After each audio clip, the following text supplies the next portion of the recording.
guys, welcome back to my channel. If this is your first video, hi, I'm Alaina, and this is the Organized Money, where I teach you how to organize your life, work, and money, and now your faith. Today we're going to be talking about something that a lot of us struggle with, but we're going to be talking about it from the spiritual side, and that is procrastination. And this is not just about your to-do list. This is when we procrastinate on the things that God has called us to do. So let's unpack why we procrastinate and how to overcome it in God's word through our faith and with a little bit of practical organization. The first thing to note is that procrastination is a trust issue. We hesitate, we delay, we will prolong a task because deep down we may not actually believe that we can do it or that God is going to meet us in the process. And so our mind is constantly trying to look for answers, trying to find ways that it can answer the problem or fix what could possibly come along the road before we even get started.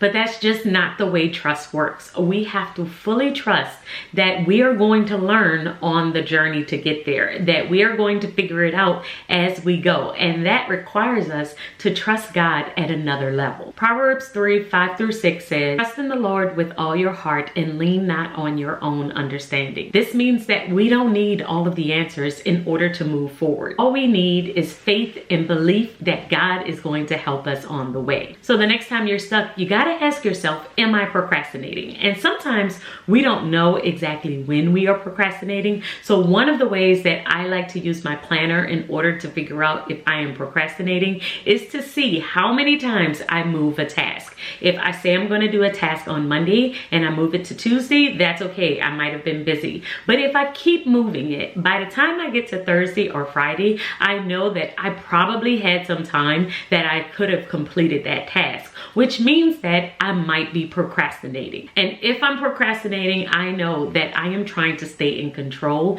that I am trying to make sure that I know all of the answers before I start, and that I am not fully trusting God in this process. So set up some type of rule for yourself to see. For me, it's how many times I move a task. If I move a task more than 3 times, more than likely I am procrastinating. And that is a way for me to identify that I might need to pray on this particular topic to make sure that I am giving it to God and that I am trying my best to complete the task. And if you are struggling with trust, it is a great idea to do a deeper dive and do a Bible study or write out in your faith journal some scriptures that will help you to trust Him more. The more you pray on a topic, the more you're able to work through and get to the other side of your trust issues. Number 2, delayed obedience is still disobedience.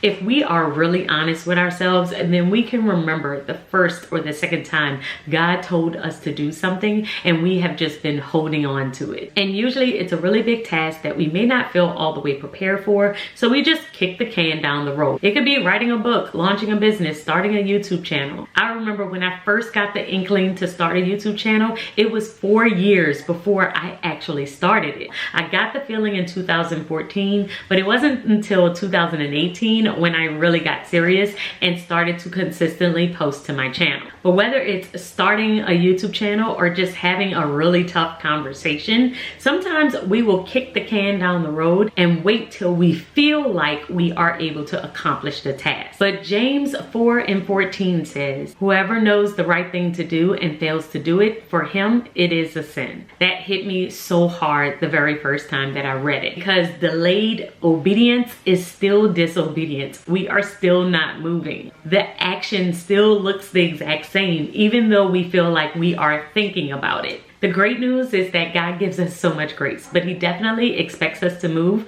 when He says to move. So take some steps, even if it's small steps. You just want to head in the right direction. Head in the direction that God is leading you to go. Because it is our goal to be obedient, to listen to the voice of God. We have to care about that more than we care about anything else, even our own comfort. Another really big reason why we procrastinate is we are afraid. Afraid we're not good enough, afraid we will fail, afraid that we might succeed and still feel empty. But we are scared to take the first step, and so we procrastinate. We will add a bunch of other tasks that may be smaller and easier on our to-do list so that we can still keep busy and just say, oh, I'll get to that thing when I have more time, but I don't have enough time because I have laundry or dishes. And really, we could probably sneak in an additional 15, 20 minutes to work on that particular goal. We're just afraid to start. 2 Timothy 1:7 reminds us that God has not given us a spirit of fear, but of power, love,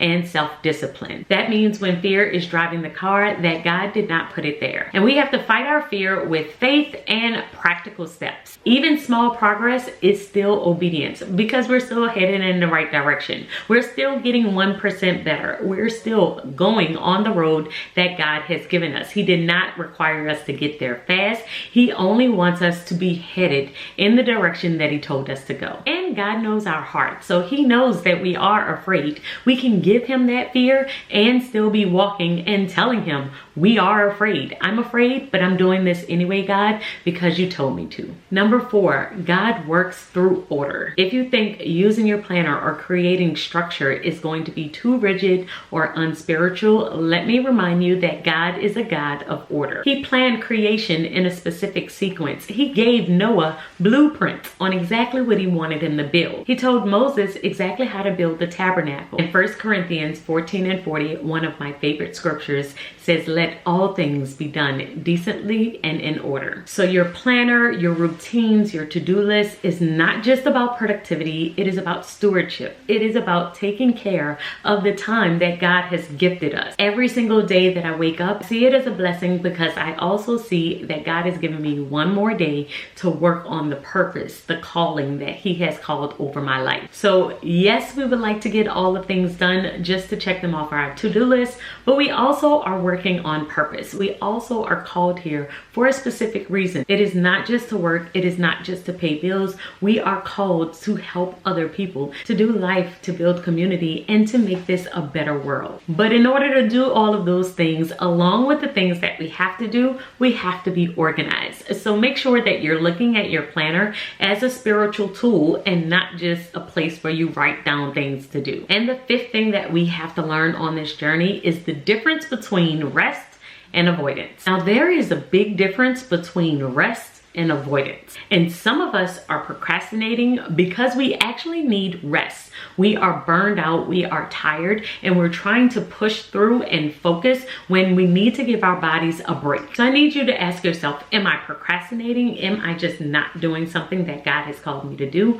Or am I extremely tired? Do I have low energy all day? Do I wake up tired? If that is the case, we may need rest. We may need to rejuvenate our bodies or to improve our health before we start to do anything else. So if you are just exhausted all the time and you never have any energy, then you may need to look and see, do I need rest? However, sometimes we just have certain habits in place, and I call them my lazy habits. This could be times where I'm laying on the couch when I'm not really that tired. I am just avoiding responsibility on something else that I am supposed to be doing. And when I used to avoid responsibility, I used to always say, I'm waiting on God.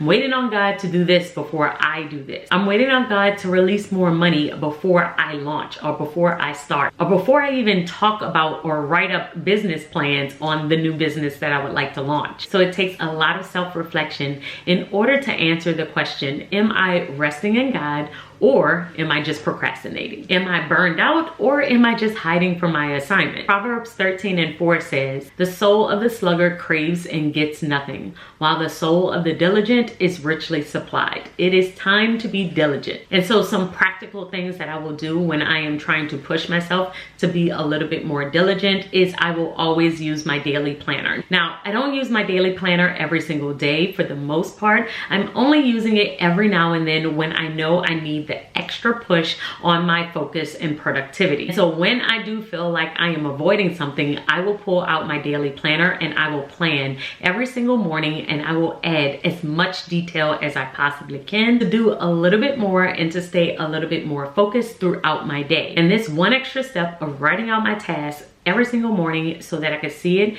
and check it off throughout my day. It has helped me to stop avoidance and to stop procrastinating. So guys, those are my 5 strategies to help you to get over procrastination using God's word. If this message hit home, I would love for you to answer this question in the comment.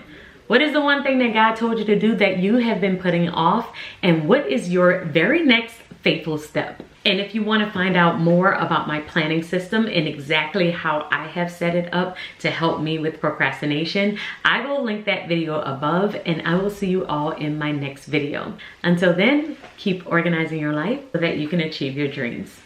Bye guys.